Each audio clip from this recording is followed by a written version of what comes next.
సాయిరామ్. సమర్థ సద్గురు సాయినాథ్ మహారాజ్కి జై. మన సాయి భక్తులందరికీ కూడా నమస్తే అండి. అందరూ ఎలా ఉన్నారు ఫ్రెండ్స్? ఏం చేస్తున్నారు? ఈరోజు వీడియోలోకి వెళ్లే ముందు బాబాగారి ఆశీస్సులు మీ అందరికీ దొరకాలని మనస్ఫూర్తిగా కోరుకుంటున్నాను. ఇంకా ఈరోజు బాబా ఏమంటున్నారు అనంటే, బిడ్డ ఎంతో పుణ్యం చేసుకుంటేనే కానీ ఇప్పుడు నువ్వు ఈ వీడియో చూడలేవు తల్లి. ఎందువల్లనంటే నిజంగా ఈ వీడియో పూర్తి కాకుండానే ముఖ్యమైన ఒక ఫోన్ కాల్ అనేది నీకు వస్తుంది. ఏ ఫోన్ కోసమైతే నువ్వు ఎదురు చూసి చూసి చూసి విసిగిపోయావో అలాంటి ఒక ముఖ్యమైన ఒక ఫోన్ కాల్ అనేది వస్తుంది. నిజంగా అస్సలు నువ్వు ఒక క్షణం కూడా ఆలస్యం చేయకుండా నేను చెప్పబోయే ఈ మాటల్ని ఒక్కసారి ఆలకించే చూడు అని చెప్పి బాబా మనకి తెలియజేస్తున్నారండి. నిజంగా బాబా సందేశాలు వినడమే మనకి ఎంతో పుణ్యం చేసుకుంటేనే కానీ ఇలాంటి సందేశాలు మన దాకా రావు అనేది మనందరికీ తెలుసు. అలాంటిది ఈరోజు మన ఎదురు చూసే ఒక ఫోన్ కాల్ కూడా బాబా మనకి అందజేస్తాను అని అంటున్నారు అని అంటే ఇది అక్షరాల నిజమండి. ఇంకా బాబా ఏం చెప్పబోతున్నారు అనేది ఈరోజు వీడియోలో తెలుసుకుందాము. వీడియోలోకి వెళ్ళడానికి ముందుగా మన ఛానల్ని ఎవరైతే కనుక కొత్తగా చూస్తున్నారో వాళ్ళు ప్లీజ్ సబ్స్క్రైబ్ చేసుకోండి ఫ్రెండ్స్. మీకు వీడియో నచ్చితే కనుక ఒక చిన్న లైక్ చేసి మీ ఫ్రెండ్స్ అందరికీ కూడా షేర్ చేయండి. ఇంకా వీడియోలోకి వెళ్దామండి. సాధారణంగా అండి మనం ఎలాంటి సిచ్యువేషన్లో అయితే ఉన్నామో ఆ సిచ్యువేషన్కి ఆ పరిస్థితికి తగినట్టుగానే బాబా మనకి మన సందేశాలను పంపిస్తూ ఉంటారండి. అలాంటి సందేశాలు వస్తున్నాయి అనంటే మనకి ఏదో ఒక మంచి జరగబోతుంది, ఒక మంచి శుభసూచకమైన ఒక విషయాలు జరగబోతున్నాయి అని చెప్పి బాబా మనకి అందించే మంచి మాటలండి ఇవి. మాటలన్నీ కూడా కాదండి, నిజంగా జరిగిన సందర్భాలు అనేవి మనకి ఎన్నో ఉంటాయి. అలాంటి సందర్భాలలో ఈరోజు ఒక చిన్న విషయం అండి. మీ అందరికీ ఎవరైతే ఈ వీడియో చూస్తున్నారో వీడియోలో ఏం చెప్పబడింది అనంటే వీడియో పూర్తి కాకుండానే వీడియో పూర్తిగా మీరు వినేలోపే ఒక ఫోన్ కాల్ అనేది వస్తుంది అని. నిజంగా ఇది ఒక భక్తురాలు మనకు పంపించిన సందేశం అండి. అంటే పంపించిన ఒక మెయిల్ అనమాట.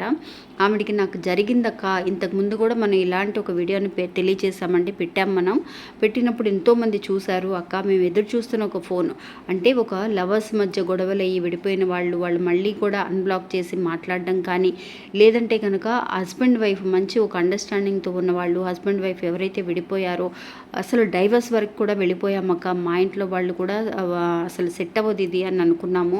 అలాంటి సమయంలో నిజంగా బాబా మా చెయ్యి పట్టుకొని వెనక్కి లాగినట్టుగా ఒక జరగబోయే అనర్థం నుంచి మమ్మల్ని కాపాడినట్టుగా ఈ సందేశం మాకు బాగా ఉపయోగపడింది అని. అలాగే అండి ఈరోజు వీడియోలో కూడా ఒక ఆమెడికి ఒక భక్తురాలికి బాబా చూపించిన అద్భుతాన్ని కూడా మీకు తెలియజేస్తానండి. ఈ కథలో అండి నిజంగా ఈ భక్తురాలు బాబాకి సేవలండి. అంటే వాళ్ళ ఇంటి దగ్గర ఒక బాబా గుడి ఉంది, ఒక పెద్ద గుడి.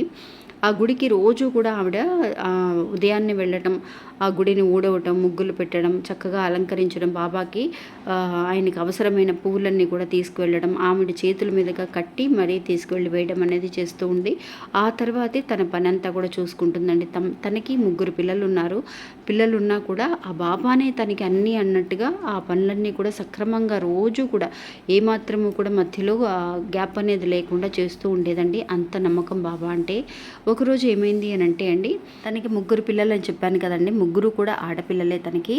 ఆ 3 పిల్లలు 2 ఆడపిల్లలకి పెళ్ళిళ్ళు అయిపోయాయండి. ఇంకొక ఆడబిడ్డకు మాత్రం చివరి బిడ్డకు మాత్రం మ్యారేజ్ అవ్వాలి. తను కాలేజీకి వెళ్ళి ఆ రోజు చదువుకొని కాలేజ్ అయిపోయిన తర్వాత ఇంటికి రావడం అనేది ఆలస్యమైందండి.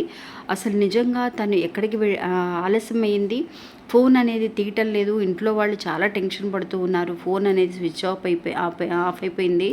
ఎవరిని కనుక్కోవాలి, ఫ్రెండ్స్ అందరికీ ఫోన్ చేస్తేనేమో లేదండి వెళ్ళిపోయింది, ఇక్కడికి రాలేదు, మా ఇంటికి రాలేదని చెప్తున్నారు. అసలు చాలా టెన్షన్ పడిందండి ఆవిడ. ఎవరి దగ్గరికి వెళ్ళి అడగాలో వెతికి వెతికి వెతికి చీకటి కూడా పడిపోయింది. ఆ రోజు రాత్రి ఇంటికి రాలేదండి ఆ పాప. అసలు తన 2 ఆడపిల్లలు, వాళ్ళ హస్బెండ్ అంటే వాళ్ళ అల్లుళ్ళు దగ్గర నుంచి, వాళ్ళ నాన్నగారి దగ్గర నుంచి అందరూ కూడా వెళ్ళి వెతకడం అనేది జరిగింది.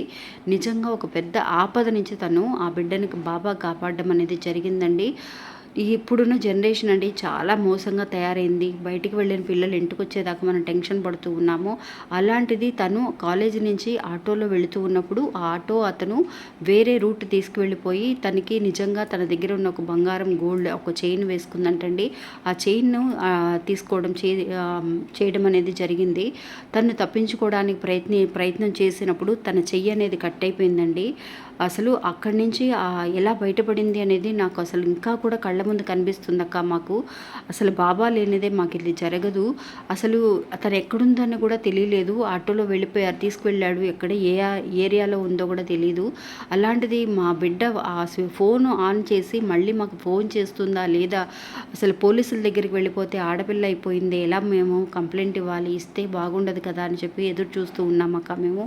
అలాంటి సమయంలో తెల్లవారుజామున 4:30 గంటలకి వాళ్ళకు ఒక ఫోన్ వచ్చిందంటండి. తన బిడ్డ దగ్గర నుంచి తన ఫోన్ ఆఫ్ అయిపోయింది, ఆఫ్ చేసేసారు. ఆ పిల్ల తను చేయి కట్ అయిపోయి పడిపోయింది. మెడలో చైన్ అనేది లాక్కొని వెళ్ళిపోయారనమాట. అలా జరిగినప్పుడు ఫోన్ చేశారు. ఎవరో రోడ్డు మీద వెళుతూ ఉండగా ఆ ఫోన్ అనేది ఆన్ చేసి వాళ్ళ అమ్మగారు అమ్మ అని చెప్పి ఫస్ట్ సేవ్ చేసి పెట్టుకున్న నెంబర్కి కాల్ చేసి, అమ్మ ఇక్కడ ఎవరో ఒక బిడ్డ పడిపోయింది, ఈ పాప పేరు ఏంటో మాకు తెలీదు, ఈ నెంబర్ పక్కన ఈ ఫోన్ అనేది ఇక్కడ ఉంది, మేము మీకు ఫోన్ చేస్తున్నాము అని చెప్పేసి ఫోన్ చేయడం అనేది జరిగింది అని అనేసరికి వాళ్ళకి అసలు ఎక్కడ లేని ప్రాణం అనేది లేచి వచ్చిందండి. ఎక్కడున్నారా ఏంటా అనుకునేసరికి వాళ్ళు లొకేషన్ పంపించడం, వాళ్ళు వెళ్ళి కనుక్కోవడం, ఆ బిడ్డని తీసుకువెళ్ళి వెంటనే హాస్పిటల్లో చేర్పించడం అనేది జరిగిన తర్వాత అప్పుడు ఆ బిడ్డ చెప్పిందంటండి, ఇలా జరిగిందమ్మా, నాకు నిజంగా అసలు ప్రాణం పోయి ఉండాల్సింది. అటువంటి సమయంలో అంత పెద్ద ఆపద నుంచి కూడా బాబా మనకి తోడుగా ఉండి కాపాడారు. నగలు పోతే పోయాయండి, ప్రాణాలు మనకి దక్కితే అంతే చాలు అని అనుకుంటూ ఉంటాం.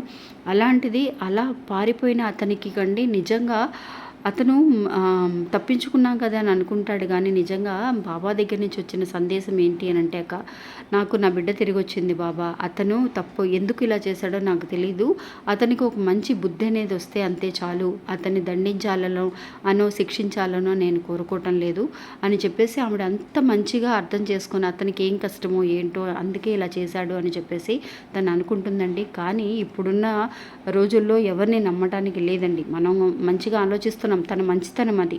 అందువల్లే తన బిడ్డ నిజంగా తిరిగి వచ్చిందండి. అలా ఫోన్ చేయడం వల్ల హాస్పిటల్కి వెళ్తే పెద్ద అపాయం ఏమీ లేదమ్మా, మన అపాయం నుంచి తప్పించుకున్నారు మీరు, క్రిటికల్ స్టేజ్ అనేది నుంచి దాటారని చెప్పి ఆ డాక్టర్స్ చెప్పిన తర్వాత వాళ్ళకి నిజంగా అండి ఎంత అసలు ఒక షాకింగ్గా అనిపిస్తుంది అని అంటే, అసలు బిడ్డ ఫోన్ అనేది స్విచ్ ఆఫ్ అయిపోయింది, తీస్తుందా లేదా అని కూడా మనం ఎదురు చూస్తూ ఉంటాం.